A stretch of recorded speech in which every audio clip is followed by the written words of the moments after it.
Welcome to join us Taman Mini Indonesia Indah. Yeay! Hai teman-teman semua, saat ini kami akan berkunjung ke salah satu pusat peraga pendidikan yang berada di Taman Mini Indonesia Indah. Taman Mini Indonesia Indah adalah salah satu kawasan taman wisata budaya Indonesia yang berada di wilayah Jakarta Timur yang diresmikan pada bulan April 1957 atas prakarsa dari Ibu Negara, Ibu Siti Hartinah, atau yang akrab disapa Ibu Tien Soeharto. Sebelum masuk area Taman Mini, wisatawan wajib membeli tiket masuk terlebih dahulu ya teman-teman. Tiket masuk bisa dipesan secara daring melalui laman resmi Taman Mini atau bisa juga datang langsung ke loket Taman Mini. Semua transaksi pembelian tiket saat ini menggunakan sistem non-tunai ya kawan-kawan. Nah teman-teman, setelah sekian lama berlalu, hingga akhirnya pada 1 September 2023 lalu, Taman Mini Indonesia Indah mempersembahkan wajah baru Taman Mini Indonesia Indah yang inovatif dan revolusioner. Wajah baru Taman Mini Indonesia Indah mengusung 4 pilar, yaitu Green, Inclusive, Culture, dan Smart. Pilar Green pada Taman Mini Indonesia Indah menghadirkan Eco Park yang 70% areanya adalah taman hijau yang minim emisi. Pilar Inklusif mengikutsertakan semua lapisan masyarakat untuk berbagi dalam persembahan kebudayaan. Sedangkan Pilar Culture menghadirkan destinasi wisata yang merangkum corak budaya dan seni serta menjadikan pengunjung pemeran utama dalam setiap kegiatan di Taman Mini Indonesia Indah. Terakhir, Pilar Smart melengkapi wajah baru Taman Mini Indonesia Indah melalui implementasi platform digital yang mudah dan praktis untuk eksplorasi Taman Mini Indonesia Indah. Saat ini, kendaraan pengunjung Taman Mini Indonesia Indah hanya boleh masuk sampai area parkir saja dan dilarang masuk kawasan Taman Mini Indonesia Indah. Area parkir berada dekat dengan pintu 3 Taman Mini Indonesia Indah. Nah, teman-teman, ini dia lokasi gedung parkir kendaraan bermotor untuk pengunjung Taman Mini Indonesia Indah. Nah, walaupun kendaraan pribadi tidak boleh berkeliling Taman Mini, namun pihak Taman Mini menyediakan kendaraan listrik yang tentunya akan mempermudah akses teman-teman semua. Pengunjung diperbolehkan membawa kendaraan listrik sendiri hingga sepeda untuk berolahraga di area Taman Mini.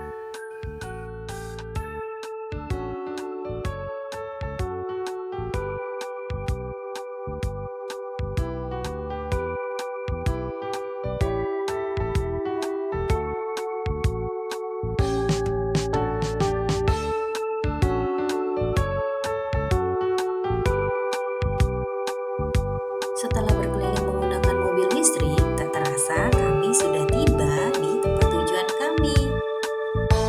Terima kasih ya sudah mengantarkan kami sampai di tempat tujuan kami.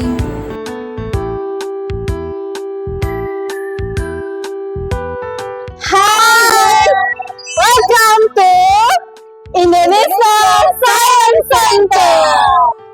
Ada apa sih kira-kira di sini? Di sini ada PPI. Kita sekarang sedang berada di PPI Tech, Pusat Peragaan Teknologi Indonesia. PPI Tech ini lahir dari ide Profesor Dr. B.J. Habibie yang pada saat itu menjabat sebagai Menteri Riset dan Teknologi Republik Indonesia. Wow, keren banget ya. Ada apa di dalam? Yuk, kita ikut ke dalam.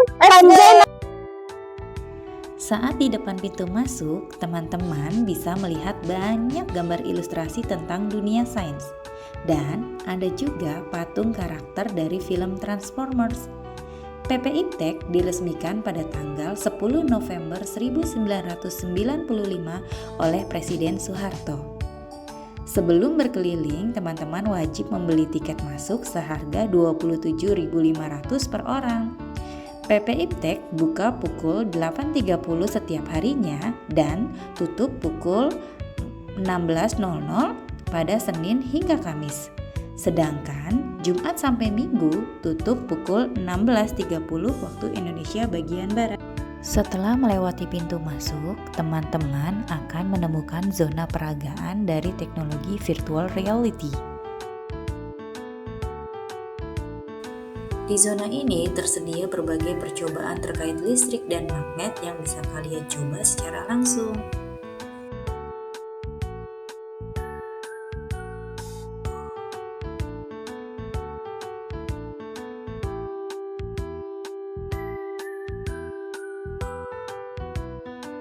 Jika kita berjalan ke sebelah kiri, di sini terdapat zona evolusi teknologi.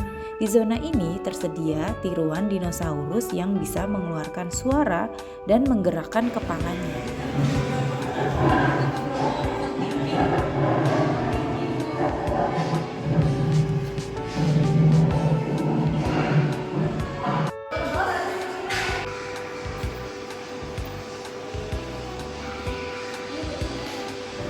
Di lantai paling bawah, kita dapat menemukan miniatur dari Shinkansen loh.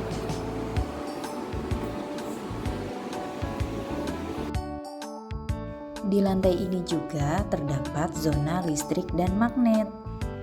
Di dalamnya terdapat beberapa alat peraga yang bisa dicoba. Seperti harpa tanpa dawai, bola listrik, pelayangan, halilintar, dan masih banyak lagi.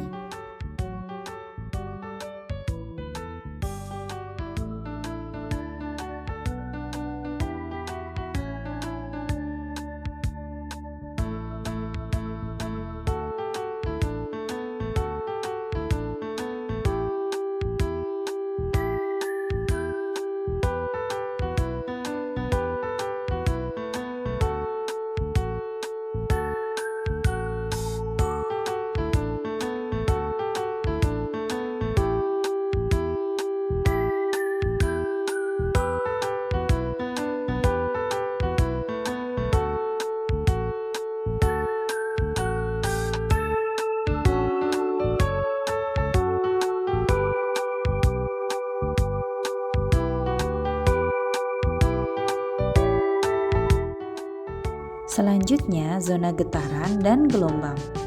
Pada zona ini terdapat juga beberapa alat peraga yang bisa dicoba atau digunakan. Seperti musik pipa, efek Doppler, pita suara, dan lain-lain.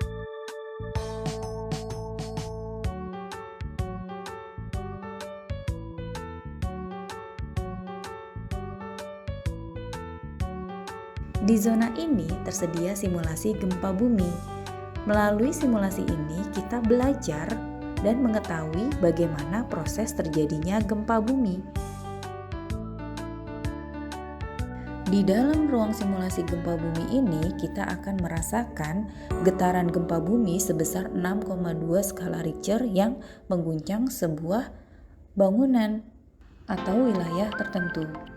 Kita juga belajar bagaimana cara menanggulangi gempa bumi bila terjadi sewaktu-waktu.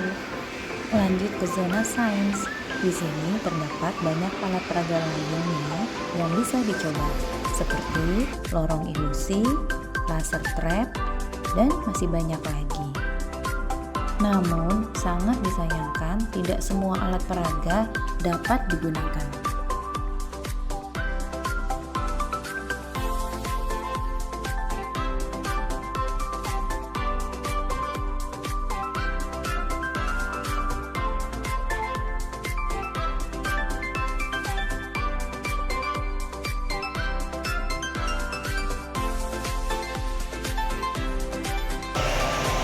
PPIT juga menyelenggarakan kegiatan Fun with Science.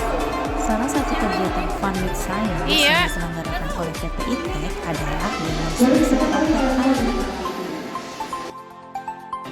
Demonstrasi roket air merupakan kegiatan pertunjukan peluncuran roket air yang dilaksanakan secara terjadwal setiap harinya.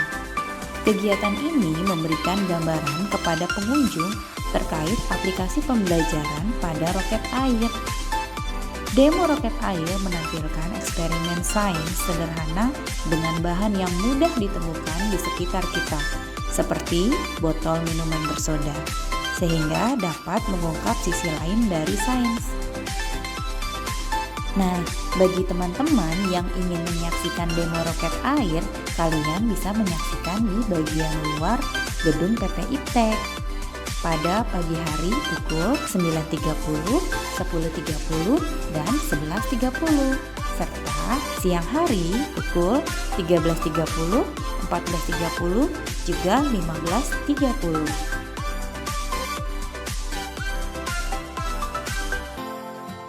Dua, satu.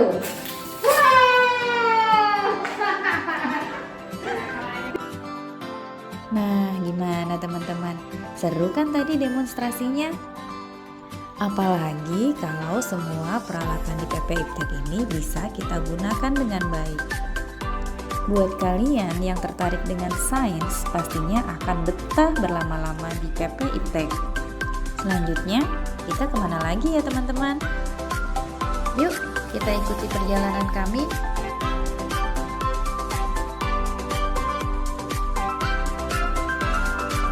Welcome to Galeri Nasional Indonesia. Ada apa sih kira-kira di sini?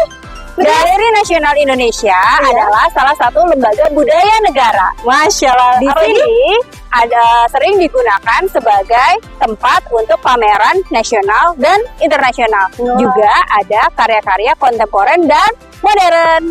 Yuk, untuk lebih lengkapnya kita ikut bersama teman-teman. Let's go! Galeri Nasional Indonesia merupakan rumah karya seni rupa terbaik Indonesia. Di sini menyuguhkan beragam karya seni rupa modern dan kontemporer. Saat kami berkunjung ke Galeri Nasional Indonesia, di Gedung A menyajikan pameran yang bertajuk Conversation with Nothing dalam ajang Basuki Abdullah Art Award yang kelima.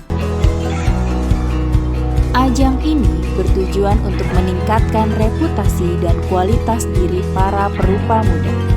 Dalam pameran karya ini terpilih 29 dari 1075 karya terbaik para perupa muda yang dipamerkan di Gedung A Galeri Nasional Indonesia.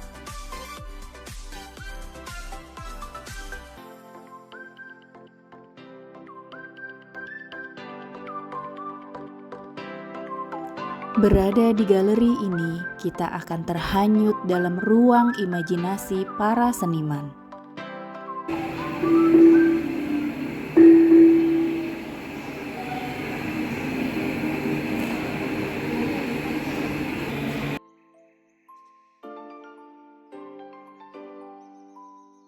Dimensi karya yang dipamerkan sangat beragam.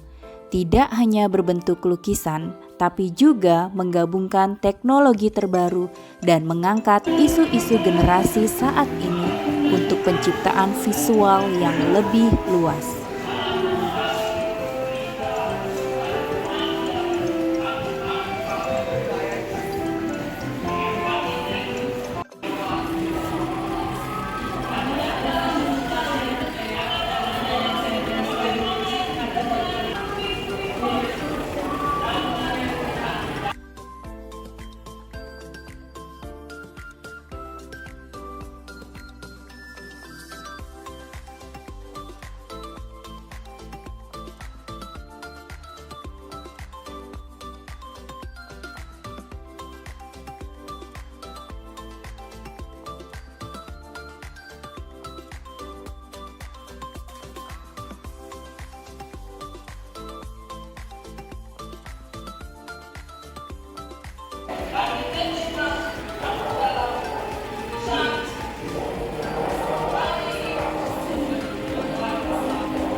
Di sini, kami berkesempatan menikmati hasil karya dari Muhammad Hafiz Maha.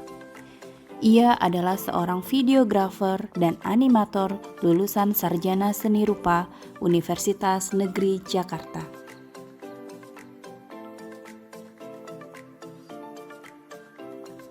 Hasil karyanya mengeksplorasi pendekatan imersif untuk menghidupkan kembali figur-figur seniman Indonesia melalui teknologi digital dan kecerdasan buatan.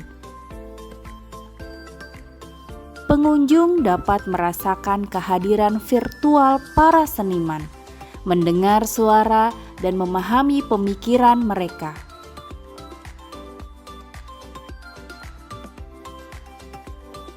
Walaupun kehadiran fisik mereka tidak ada, warisan ide dan nilai-nilai mereka tetap hidup, memperkaya generasi mendatang. Setelah selesai berkeliling menyaksikan hasil karya seni rupa yang begitu memanjakan mata dan juga imajinasi yang disajikan di Gedung A Galeri Nasional Indonesia, kami melanjutkan berkeliling melihat hasil karya lainnya di Gedung D Galeri Nasional Indonesia.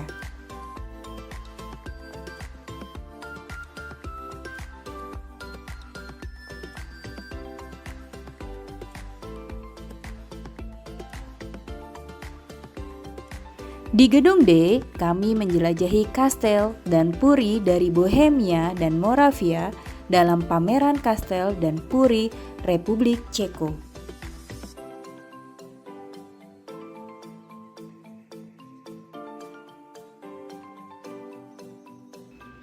Hasil karya yang disajikan lebih dari sekedar keindahan arsitektur yang memukau dalam karya fotografi. Pameran ini juga menyuguhkan kisah sejarah untuk dijelajahi.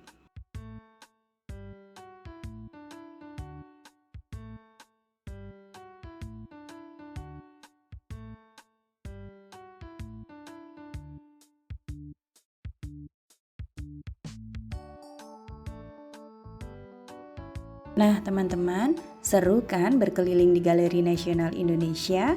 Selain bisa menambah wawasan pengetahuan, kita juga bisa menyaksikan berbagai hasil karya seni rupa yang sangat memanjakan mata kita.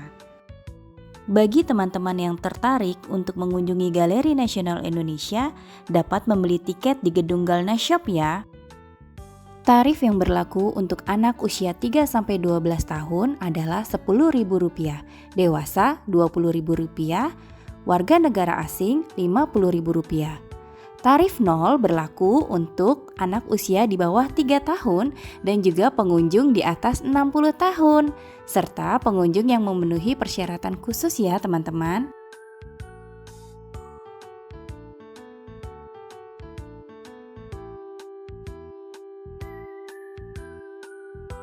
Taman Ismail Marzuki dibangun pada tahun 1968 dan diresmikan pada 10 November 1968.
Kini, Taman Ismail Marzuki tampil dengan wajah baru yang semakin modern dan estetik.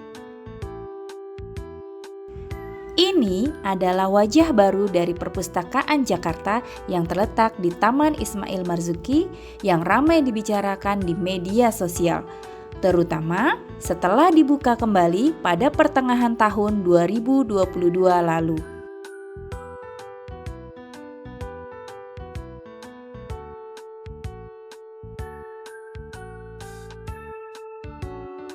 Bentuk desain interiornya yang cantik dan kekinian membuat tempat ini selalu ramai dikunjungi oleh masyarakat. Perpustakaan Jakarta yang berada di Taman Ismail Marzuki saat ini juga menjadi salah satu fasilitas ikonik yang ada di Taman Ismail Marzuki. Perpustakaan ini terdapat di Gedung Ali Sadikin. Perpustakaan yang terdiri dari 3 lantai ini menyajikan suasana yang nyaman, hangat, dan juga modern. Selain ruang baca, Perpustakaan Jakarta juga memiliki berbagai fasilitas yang dapat dinikmati oleh pengunjung.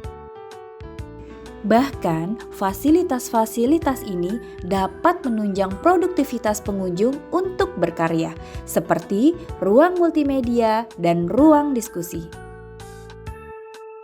Perpustakaan Jakarta juga memastikan area mereka ramah untuk semua kalangan, baik itu untuk anak-anak, lansia, hingga penyandang disabilitas.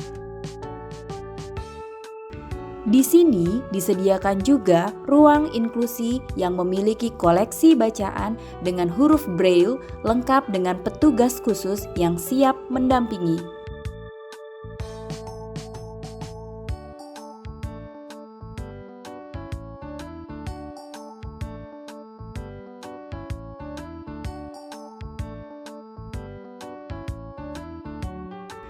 Di sini disediakan juga ruang inklusi yang memiliki koleksi bacaan dengan huruf Braille lengkap dengan petugas khusus yang siap mendampingi.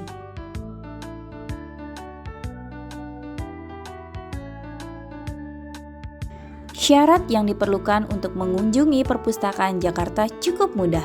Hanya dengan melakukan registrasi melalui laman reservasi atau dengan berkunjung langsung ke Perpustakaan Jakarta. Selanjutnya, teman-teman, kita akan menuju ke gedung aneks. Gedung aneks adalah gedung yang terletak di belakang gedung Ali Sadikin. Fasilitas yang terdapat pada gedung ini terdiri dari ruang Galeri Soejoyono dan Galeri Emiria Sunarso.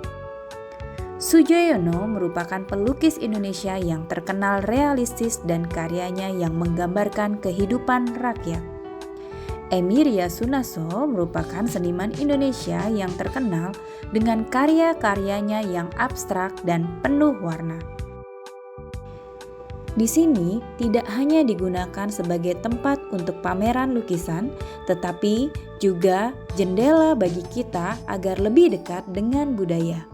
Galeri ini biasa digunakan untuk pameran lukisan, lelang karya seni, hingga dialog budaya.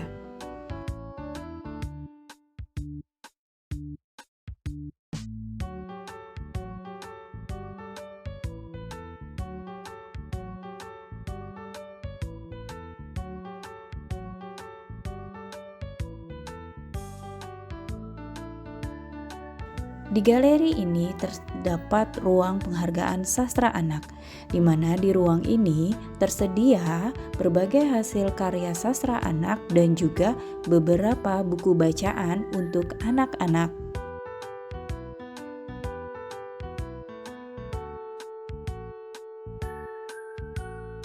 Saat kami berkunjung ke gedung aneks, kami turut berpartisipasi dalam survei dari sebuah pameran yang bertajuk Kepedulian Terhadap Lingkungan yang diadakan oleh Mongabe Indonesia.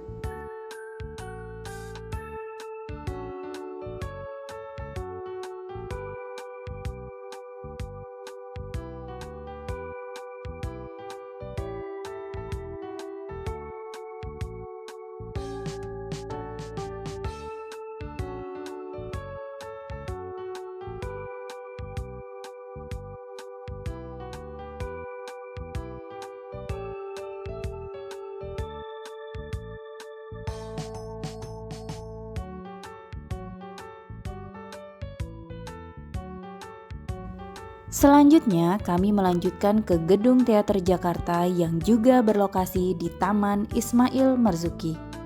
Terdapat 2 gedung teater di lokasi ini, yakni Gedung Teater Besar dan Gedung Teater Kecil.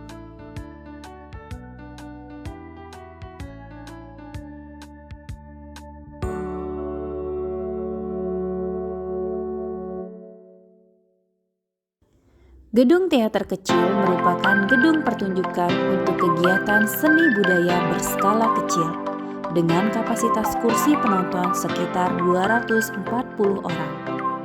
Gedung teater kecil biasa digunakan untuk seni pertunjukan eksperimental atau karya seniman muda seperti musik indie, konser musik kamar dan sanggar, pertunjukan seni mahasiswa, dan pertunjukan tahunan sekolah.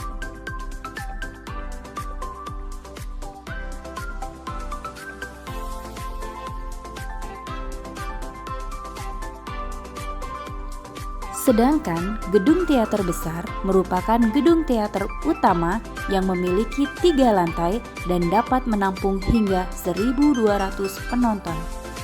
Gedung ini digunakan untuk kegiatan seni budaya berskala besar dengan kebutuhan artistik yang megah. Teater besar juga kerap digunakan untuk perhelatan seni internasional maupun lokal. Fasilitas yang terdapat di gedung ini antara lain terdapat ruang ganti, panggung berukuran sekitar 200 meter persegi, ruang VIP, ruang rias, dan masih banyak yang lainnya. Di lantai 3 gedung ini terdapat ruang latihan yang luas, dengan kapasitas mencapai 100 orang. Dalam kunjungan kami ke teater besar kali ini, kami berkesempatan menyaksikan pagelaran budaya yang berjudul Sikabayan yang dipersembahkan oleh Marlupi Dance Academy. Pertunjukan budaya ini menampilkan cerita rakyat Sikabayan yang dikemas melalui pertunjukan tari balet berpadu dengan tarian tradisional untuk melestarikan budaya Indonesia. Berikut adalah cuplikan dari tampilan para penari dalam pertunjukan tari balet Sikabayan di Teater Besar Taman Ismail Marzuki.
Bagi teman-teman yang ingin berkunjung, bisa langsung datang ke Taman Ismail Marzuki di Jalan Cikini Raya nomor 73 Jakarta Pusat.